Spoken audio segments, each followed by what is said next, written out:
que Jérémy, c'est un pantin qu'on déplace d'un point A à un point B. Il n'a pas de libre arbitre, il réfléchit pas, il sait pas avec qui il doit travailler, il n'a pas conscience des intérêts qu'il doit défendre. Et on le déplace comme ça, c'est comme un pot de fleurs. Moi, le jour où je l'apprends, je suis chez moi, c'est à 5h50, 6h du matin, au petit matin.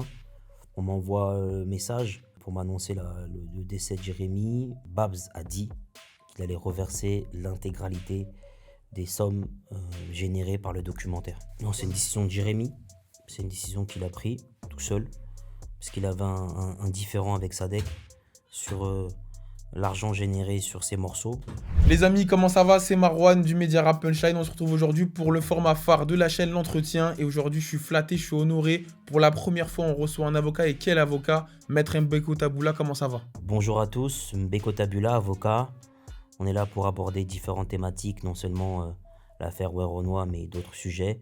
Retrouvez-moi sur Rap Punchline pour éclaircir un certain nombre de choses. Maître Mbeko Taboula, comment ça va?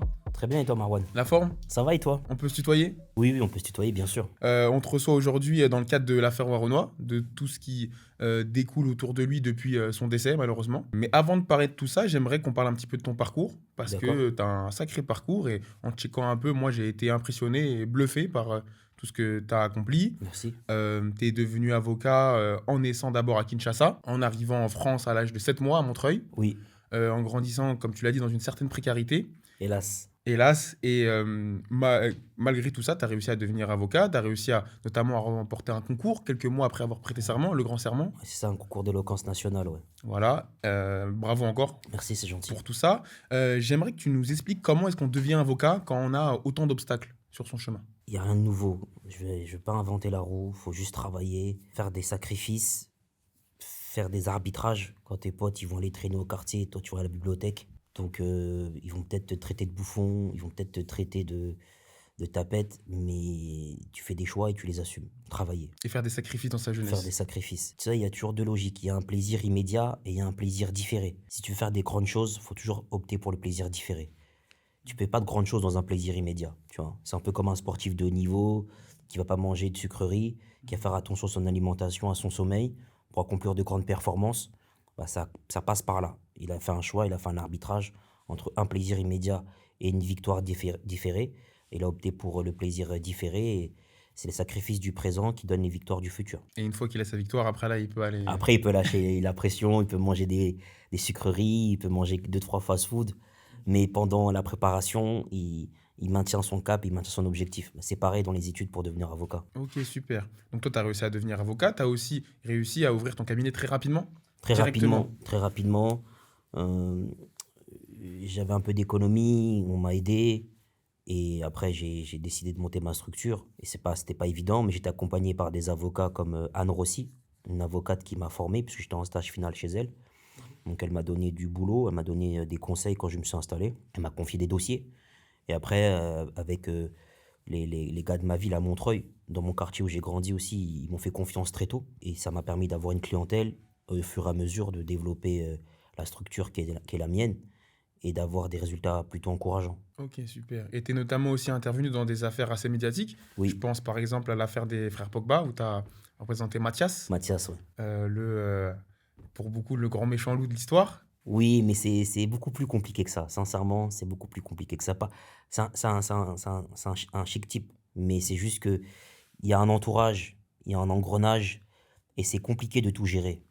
Et quand on vient pas de quartier et qu'on n'a pas conscience de ces réalités-là, c'est facile de porter un jugement.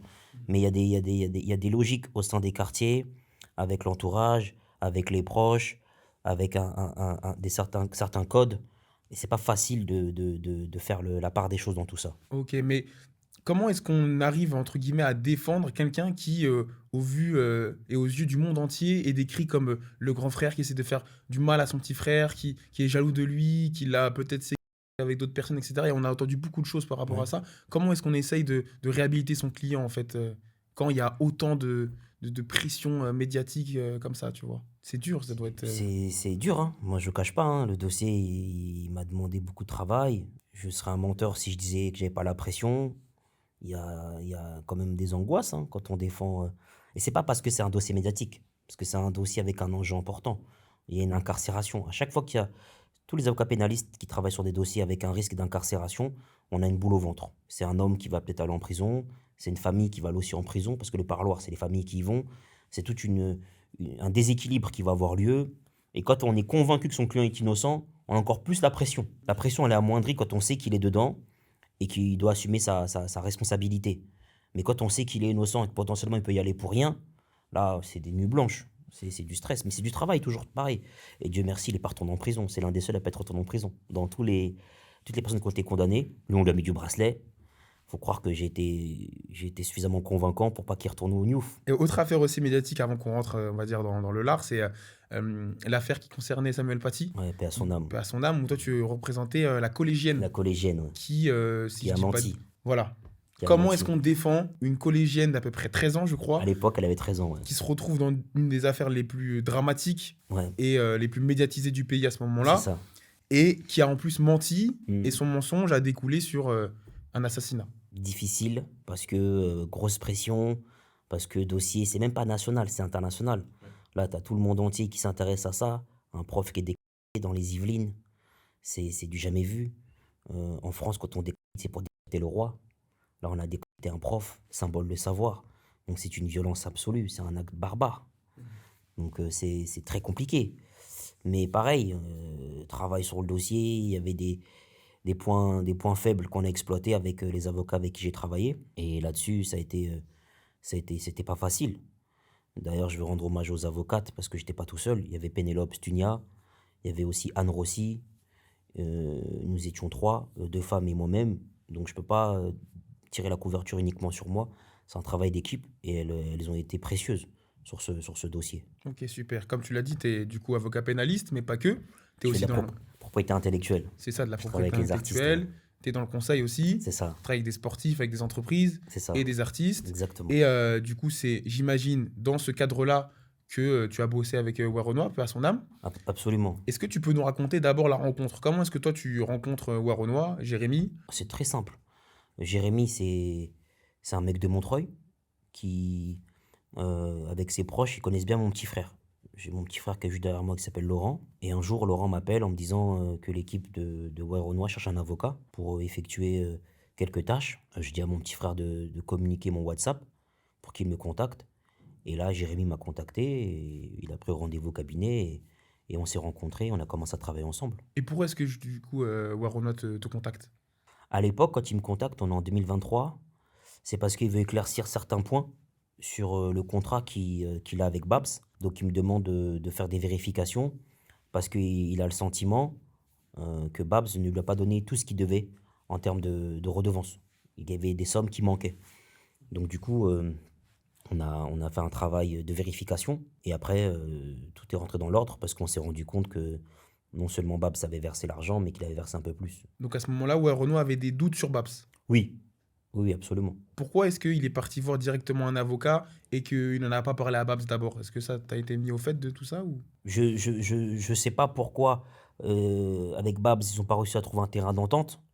Mais ce que je peux dire, c'est connaissant Jérémy, et Jérémy, le projet s'appelait Carré, c'est pas pour rien, parce qu'il est comme ça. C'est-à-dire que quand il avait une idée en tête, il aimait bien aller au bout. Donc, il a décidé de prendre un avocat parce qu'il voulait avoir la certitude qu'il se faisait pas avoir. Et moi, je trouve ça plutôt sain, tu vois, d'être proactif, de prendre les devants. C'est ce qu'il a fait. Et après, une fois que moi j'ai pris attache avec l'avocat de Babs, on a échangé. Une fois que tout a été clarifié, qu'on a apporté l'intégralité des pièces demandées, on s'est rendu compte lors des calculs que non, il n'y avait pas de malentendu, qu'il n'y avait pas de situation défavorable par rapport à Jérémy. Bah, tout est rentré dans l'ordre. Ok.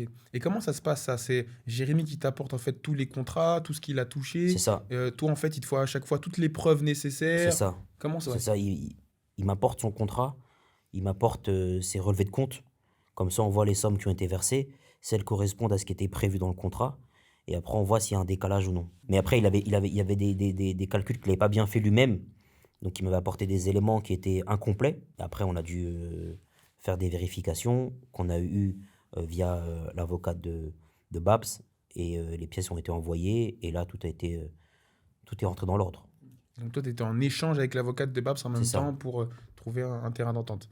Et depuis cette affaire-là où Renoir voulait clarifier ses contrats, est-ce qu'il y a eu d'autres moments où il a fait appel à toi? Oui, mais après, c'était plus sur des projets d'investissement. Une fois que c'était réglé avec Babs et qu'ils sont repartis de plus belle, je suis plus intervenu sur ce dossier-là. Moi, je suis intervenu sur des événements à côté, puisqu'il voulait faire des investissements dans différents domaines et je lui donnais des conseils. Donc après, il n'y a plus jamais eu de soucis avec Babs sur de Non, l'argent. Ok. non, mais regarde les succès qu'ils ont eus. Tu peux pas avoir de tels succès s'il n'y a pas une symbiose. Les deux, c'était fort. On les sentait très proches, ouais. Mais Que ce c'était soit fort, en ils avaient une concert. symbiose. Donc, et moi, j'étais le confident de Jérémy. Donc, quand il y avait un problème, j'étais au courant. Donc, et si j'étais capable d'envoyer une fois un courrier, j'aurais été capable de le faire 2 fois, 3 fois. Donc, s'il y avait eu d'autres soucis, je l'aurais fait. Donc, non, non, là-dessus, c'est important que tout le monde entende que Jérémy, c'était pas une victime. Il était déterminé, il savait ce qu'il voulait. Et quand il y avait un problème, il faisait le nécessaire pour le régler. Depuis le décès de Renoir, c'était il y a un peu plus de 6 mois maintenant. On a eu affaire à pas mal de déchirements, à pas mal de guerres de clans en fait autour de lui, Mm. autour de sa mort. Mais moi, j'aimerais qu'on revienne un petit peu plus sur l'humain parce que j'ai le Mm. sentiment qu'on n'a pas eu assez de temps pour faire le deuil. On n'a pas laissé assez de place au deuil, Ah, je pas du trouve. tout. Directement, on est allé dans des guerres d'argent, on entendait déjà Mm. des médias, des articles un peu dans tous les sens. Moi, j'aimerais que tu me reparles un petit peu du jour où tu apprends malheureusement cette tragique nouvelle et le décès de Renoir. Comment est-ce que tu le vis? Comment est-ce que tes proches autour de toi le vivent? Moi, le jour où je l'apprends, je suis chez moi, c'est à 5h50, 6h du matin, au petit matin. On m'envoie un message pour m'annoncer le décès de Jérémy. Tout de suite, je m'effondre, hein. J'ai pas honte de le dire, hein. Tu vois, c'était violent. Donc, je savais qu'il était hospitalisé et on priait pour que ça aille mieux, on priait pour qu'il s'en sorte. Et quand il y a eu l'information, ça a été un coup de massue, hein. Surtout que j'avais des rendez-vous prévus avec lui, il y avait des choses qu'on devait voir. Donc, j'étais en sanglots. J'étais dans mon lit. Ah, j'étais dans le mal, hein. À 31 ans, au sommet de son art, Le plus gros vendeur en France. sur 2 années de suite. C'était. Ah non, le monde s'est écroulé, hein. Pour nous, hein. Pour son entourage, euh, pour sa famille, pour moi, c'était très violent. Comment est-ce que, parce que tu l'as dit du coup d'un point de vue proche, confident, ça a été très violent, mais quand en plus on travaille avec cette personne-là, qu'il avait des investissements, etc., des projets qu'il a envie de mettre en place, j'imagine que ça aussi, il faut d'un coup tout annuler, il faut aussi... C'est tout à gérer, c'est prévenir son comptable que je lui ai présenté. Le comptable aussi comprend pas. C'est prévenir des partenaires avec qui il avait des projets. C'est des appels. C'est une journée horrible. Horrible, horrible. Ouais, comme je l'ai dit, il est assez jeune, 31 ans, il n'y a pas eu avant, j'imagine, de problème. Enfin, en tout cas, nous, on n'a jamais entendu de problème relatif à sa santé avant ça. Ça a été Non, assez vraiment. non. Le jour de sa mort, il y a eu, tu sais, ces clips et des sons qui ont été retirés Mm. sur la chaîne YouTube de Jérémy. Est-ce que ça, c'est quelque chose qui, j'ai pas envie de dire, était prévu dans le contrat parce on peut pas prévoir un événement aussi tragique que ça, mais est-ce que toi, t'en sais quelque chose sur les clips qui avaient été retirés, qui sont revenus? Est-ce que c'est lié à quelque chose de contractuel ou pas du tout? C'est sur l'émotion? Je sais pas, après, faudrait voir avec ça avec Babs, mais moi j'ai trouvé ça plutôt sain de retirer le temps du recueillement.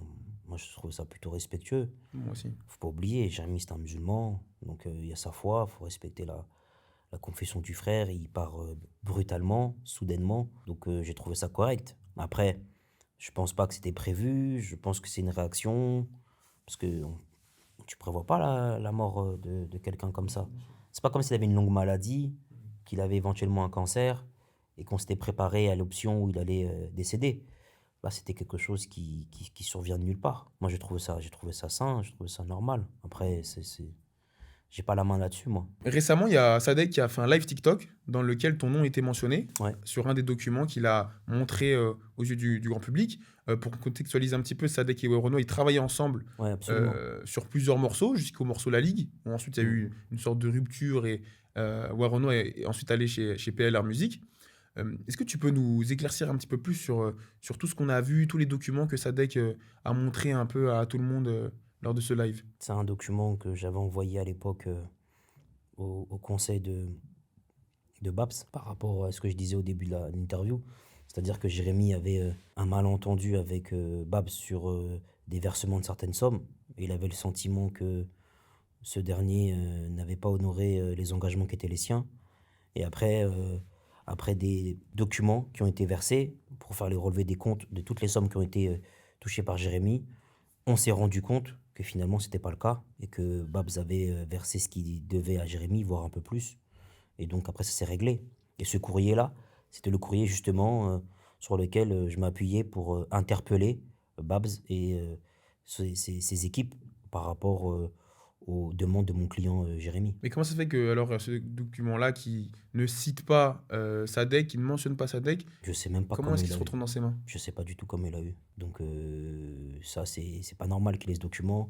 Encore moins qu'il le rende public. Parce que c'est des documents qui sont confidentiels, entre avocats. Donc j'ai pas compris la démarche. Et c'est triste, mais il pourrait être poursuivi pour ça. À la limite qu'il y ait des tensions, je peux comprendre. Ça fait partie du jeu. On les règle à l'abri des regards indiscrets, on passe par des avocats interposés et on passe par les tribunaux. On n'a pas besoin d'étaler comme ça des pièces aussi importantes, des pièces aussi confidentielles, parce que ça vient créer un désordre. Ça vient créer aussi des, euh, des positions un peu caricaturales, donnant l'impression qu'il y a une victime d'un côté, Jérémy, qu'il y a un voleur de l'autre, Babs, alors qu'il n'y a ni victime ni voleur. Donc c'est pas très élégant de la part de Sadek d'avoir fonctionné ainsi. Dans le conflit qui opposait Sadek et Waronois, Jérémy, il y avait aussi question de 4 morceaux, dont le morceau La Ligue, qui était Ouais. un de ses morceaux phares au début de sa carrière, et qui a été supprimé des plateformes. Mm. C'est-à-dire qu'il n'est plus tout sur les plateformes de streaming. Est-ce que tu peux nous éclaircir un petit peu plus sur ce sujet-là? Pourquoi est-ce que le morceau n'est plus sur les plateformes? Est-ce que c'est une décision de Waronois? Est-ce que c'est une décision du label? Non, c'est une Voilà. décision de Jérémy. C'est une décision qu'il a prise tout seul, parce qu'il avait un différend avec Sadek sur l'argent généré sur ses morceaux qu'il n'a pas touché intégralement. Donc il a décidé alors que d'autres lui disaient de ne pas le faire, de supprimer ses morceaux parce qu'il avait le sentiment qu'il devait régler d'abord la situation avec Sadek à l'amiable, trouver un terrain d'entente sur les sommes qu'il aurait dû toucher. Je dis bien que c'est Jérémy qui dit ça. C'est pas moi qui dis ça parce que moi j'ai pas les éléments de preuve. J'étais pas sur ce dossier. Donc je peux pas affirmer quoi que ce soit, mais Jérémy disait que Sadek lui devait des sous et que pour l'instant, il pouvait pas accepter que les morceaux soient encore sur les plateformes de streaming. Ok. Donc Waronois, toi, tu n'avais jamais mandaté pour recourir à une action en justice contre Non, Sadek. non. Jérémy m'a jamais demandé d'intervenir contre Sadek. Il voulait trouver un terrain d'entente et ça les regardait tous les deux. Et moi, j'ai jamais eu à intervenir contre Sadek. Dans ce live TikTok, Sadek attaque aussi un petit peu Babs et parle d'un gros montant, pardon, de environ 10 millions d'euros que Babs aurait, entre guillemets, volé à Waronois. Hmm. Est-ce que tu peux aussi nous éclaircir un petit peu plus sur ce sujet-là, nous parler un peu de son montant parce qu'il est gros, parce qu'il Hmm. fait tourner pas mal de têtes. Est-ce que tu peux nous dire d'où ça sort, pourquoi ce montant-là, Hmm. d'où ça vient, est-ce que c'est Moi, vrai? je ferai pas de commentaires sur le montant, parce que le montant est confidentiel. Par contre, ce que je peux dire, c'est que Jérémy n'a pas été volé. Babs n'a pas volé Jérémy. Jérémy n'est pas une victime. Il faut arrêter de dire tout et n'importe quoi. On arrête faut sonner la fin de la récréation là. Faut arrêter de mentir. Il n'y a pas eu de vol. Alors pourquoi d'un coup il y a ce montant qui sort, cette somme astronomique? Qu'est-ce qui pourrait, entre guillemets, lui faire dire ça? T'en sais un peu plus ou... Je pense qu'après, c'est les fantasmes. C'est les fantasmes, c'est l'industrie musicale. Les gens entendent des millions. Ils savent même pas faire la différence entre une avance, un chiffre d'affaires et un bénéfice. Ils entendent des sommes et tout de suite, ça va dans tous les sens parce qu'il y a beaucoup de méconnaissance des réalités du monde musical. Beaucoup d'ignorance des coulisses et comment ça fonctionne. Donc c'est pour ça que les gens se permettent de dire tout et n'importe quoi. Mais il n'y a pas eu de vol. Sadek disait aussi que par rapport à Waronois, etc., lorsqu'il a introduit Babs dans l'équation, quand Waronois était avec Sadek, qu'ils étaient signés chez Awa, chez Sony, c'est à ce moment-là que Babs, en fait, aurait, entre guillemets, dans le dos de Sadek, détourné Waronois pour, en fait, le faire signer ensuite dans une autre maison de disques. Est-ce que ça t'a été mis au fait? Parce que Babs s'est ensuite défendu derrière en disant que Sadek avait fait entre guillemets n'importe quoi avec l'avance de 200 000 euros qu'il avait reçu de Sony et qu'en fait Babs avait réglé la situation. Parce que Donc Jérémy, c'est un pantin qu'on déplace d'un point A à un point B. Il n'a pas de libre arbitre, il réfléchit pas, il sait pas avec qui il doit travailler, il n'a pas conscience des intérêts qu'il doit défendre, et on le déplace comme ça, c'est comme un pot de fleurs. C'est pas comme ça s'est passé. Non, non, Jérémy, il a fait ses choix, il a travaillé avec Sadek, il s'est rendu compte que c'était un peu compliqué, il a préféré travailler avec Babs, c'est son choix le plus strict. Quand il a vu avec Babs qu'il avait un malentendu avec lui, il a pris un avocat contre Babs, faut bien entendre ça, il a pris un avocat contre Babs. Donc c'était des discussions un peu houleuses entre Babs et son entourage par rapport à moi. Il faut comprendre que j'ai jamais défendu les intérêts de Babs. Donc tout ça, il faut que les gens ils ont conscience. Il faut surtout comprendre, c'est ça, que Renoir a été, comme tu l'as dit, quelqu'un de carré qui savait où il voulait aller et que c'était pas quelqu'un, c'était pas un pantin, c'était pas un mollasson, c'était. Parce que ouais, c'est vrai qu'on a l'impression que. En fait, le souci, c'est comme il n'a pas fait beaucoup d'interviews et qu'il avait choisi d'être dans l'ombre pour des raisons qui lui appartiennent. À ce moment-là, quand tu prends pas la place, les gens ils pensent que tu es faible, que tu es une victime, que tu es une serpillière. Et moi, aujourd'hui, je prends la parole, et je le ferai qu'une seule fois, pour expliquer que c'était un bonhomme. Il sait exactement ce qu'il voulait, il sait exactement dans quelle direction il voulait aller, et c'est pas quelqu'un comme ça qu'on manipule, pas du tout. Mais c'est bien de l'entendre ça, du coup, pour qu'on comprenne bien. Parce que c'est vrai, tu l'as dit, il prenait pas souvent la parole, Non, mais c'est Renoir. son choix, c'est Même sa quand il était. stratégie. Oui, bien sûr. Et ça a payé. Mylène Farmer prend pas la parole, hein. Jean-Jacques Goldman prend pas la parole. PNL, ils prennent pas la parole. Il y a plein d'artistes qui font le choix de pas prendre la parole. Ils estiment que c'est leur art qui doit parler. Et il a raison, puisque c'était succès sur succès. Non, mais il le faisait bien. Donc, Ça a et cultivé un si, mythe. et s'il n'était pas décédé, jamais j'aurais pris la parole. Parce que c'était le deal qu'on avait lui et moi. Il me dit, Mbeko, t'es mon avocat, t'es mon gars sûr, tu prends pas la parole. Sauf si il y a quelque chose. Et là, il y a quelque chose puisqu'il n'est plus là. Et dis-toi que ça fait depuis 2023 que je travaille avec lui. Ça faisait à peu près 2 ans qu'on bossait ensemble. Et des occasions de prendre la parole, j'aurais pu en avoir plein. Quand il est parti récupérer des prix, quand il a eu des interviews assez importantes, j'aurais pu le représenter. Je ne l'ai jamais fait. J'ai respecté sa volonté, j'ai respecté sa stratégie. Pour te dire que quand j'ai la parole de mon client, je l'honore. Et le fait de prendre la parole aujourd'hui, c'est parce qu'il est décédé. Et que j'entends tout et n'importe quoi. Et que c'est pas possible. Il faut respecter le frère, il faut respecter son âme, il faut respecter sa vie, ce qu'il a apporté aux gens, le bonheur qu'il a apporté aux gens. Je vais te donner une anecdote, tu vois, pour que tu comprennes, pour que les gens comprennent qui était Jérémy. Quand il y avait des mecs de son quartier qui étaient placés en garde à vue ou en détention, il m'appelait et il payait les honoraires pour les mecs de son quartier. Il m'appelait, il me dit Taboula, il m'appelait Taboula. Il me dit Taboula, il y a lui, il se fait péter, s'il te plaît, tu peux faire ça, ça, ça, ça, ça. Combien je te dois? Tac, tac, tac. Ça, les gens, ils n'ont pas conscience de ça parce qu'il va pas faire un post, il va pas raconter sa vie. Mais quand il y a besoin de sortir de l'argent, sortir de l'argent pour ses proches. Donc là, je fais entorse à l'arrangement que j'avais avec lui parce que malheureusement, il est plus là et je me dis que c'est bien de le faire une fois. Je pose le cadre. L'interview va être découpée, elle va être reprise. Les gens, ils feront ce qu'ils veulent avec. Mais je vais te donner le cadre de qui était Jérémy. C'est bien, en tout cas, de le dire. C'est bien d'honorer sa mémoire parce que ça fait du bien aussi. Parce qu'on entend tellement de mauvaises choses, tellement de. Tu vois, de déchirement de part et d'autre que. En fait. Pas de respect, il y a pas de respect pour c'est pas de respect pour ce qu'il est, c'est pas classe. C'est complètement inélégant. Donc, une des raisons pour lesquelles aussi Sadek avait décidé de faire ce live TikTok, c'était par rapport à ce que Babs avait dit par rapport à un potentiel documentaire sur la vie de Renoir, un documentaire qui va retracer sa vie. Sadek disait que les sommes que vont générer ce documentaire n'iront pas dans les poches des enfants de Renoir, des ayants droit de Renoir. Est-ce que tu peux nous dire si c'est vrai? Est-ce que tu peux nous éclaircir un peu plus sur ce sujet-là?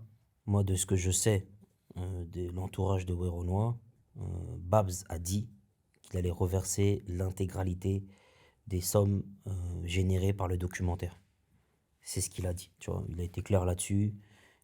C'est pas pour lui, c'est pas pour ses poches, c'est pour ses ayants droit, c'est pour sa famille, c'est pour sa femme, ses enfants. C'est ce qu'il a dit aux personnes qui travaillent avec Jérémy aujourd'hui et qui travaillaient avec Jérémy à l'époque, pardon, et qui me l'ont rapporté. Et est-ce que tu as entendu parler d'un potentiel projet posthume ou pas du tout? Non, moi je n'ai pas entendu parler. Je pense pas que Babs va faire un projet posthume. Et pour revenir plus globalement sur les ayants droit, tu vois, pas que par rapport au documentaire, mais aussi par rapport à la musique que continue de générer Renoir, pareil, il y a des zones d'ombre par rapport, on va dire, à tout ça. Sadek aussi en parlait dans le live TikTok. Normalement, c'est censé être des droits qui sont patrimoniaux, donc qui de toute façon iront dans les poches de ses enfants, de sa famille un jour ou l'autre. Est-ce que tu peux nous parler un petit peu plus de ce sujet-là, nous certifier que c'est bien ça, ce sera bien des droits patrimoniaux ou alors peut-être autre chose? Ah bah, t'as tout dit, hein, c'est ça. Il y a un notaire qui s'occupe de tout ça et qui va reverser aux ayants droit les sommes qui sont prévues par la loi. Babs n'a pas son mot à dire là-dessus. C'est prévu par des textes. Donc il y aura un reversement aux ayants droit directement. Moi, j'interviens pas là-dessus, mais je sais que des avocats ont été saisis par les ayants droit pour traiter ce dossier. Ça va bien se passer, il n'y a pas de souci, hein. Donc sur ça, il y a pas de zone d'ombre. Non, Babs, il peut pas, il n'a pas le pouvoir de récupérer l'argent prévu pour les ayants droit et les garder pour lui. Ça, c'est du fantasme, ça. Et enfin, pour clôturer, Maître, est-ce qu'on pourrait... enfin, est-ce que tu aurais des mots à nous dire par rapport à tout ça, par rapport au marasme qu'on entend depuis son décès? Est-ce que tu as peut-être une petite pensée? En réalité, j'ai pas envie de prendre parti parce que il n'y a pas de camp. Parce que même si je suis pas proche de Babs, c'est que je suis pas, c'est pas mon ami, j'ai une pensée pour lui parce que tu peux pas sortir indemne d'une telle situation. Et le but là, c'est l'apaisement là. C'est l'apaisement, c'est que tout le monde puisse discuter, qu'on règle les problèmes d'argent, bonne intelligence, qu'on passe par des avocats, qu'on échange et que ça se fasse de façon honnête et respectueuse en mémoire de Jérémy. Parce que de son vivant, il aurait jamais accepté qu'il y ait un tel déchirement, tu vois. Il était réservé dans son coin, il aimait pas les embrouilles, il aimait pas les histoires. Donc si on peut au moins lui rendre hommage par rapport à ça, ça serait énorme. Moi, j'appelle à l'apaisement, à la responsabilité, à la discrétion. C'est beaucoup plus simple. Ah, merci en tout cas, Maître, pour nous avoir éclairci un petit peu plus ce sujet-là. Je sais que c'était pas évident, c'était pas non plus à la base ta volonté. Non, non, non, du tout, du tout, du tout. Si j'avais pas été cité, j'aurais pas pris le micro.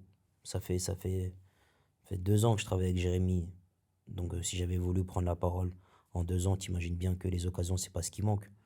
Mais on avait fait un choix, lui et moi, en termes de communication, que je respectais absolument. Là, je suis sorti parce que c'était nécessaire qu'il y ait une réponse par rapport à ce qui a été fait, ce qui a été dit. C'est pas. Venez, on remet un peu de dignité dans tout ça. Merci en tout cas pour tes mots, parce que je pense que je suis sûr même qu'ils feront du bien à tout ce qu'on entend récemment, en tout cas autour de Renaud. Merci en tout cas, Maître. Merci à toi, Marwan. Merci pour l'invitation. Merci, merci encore.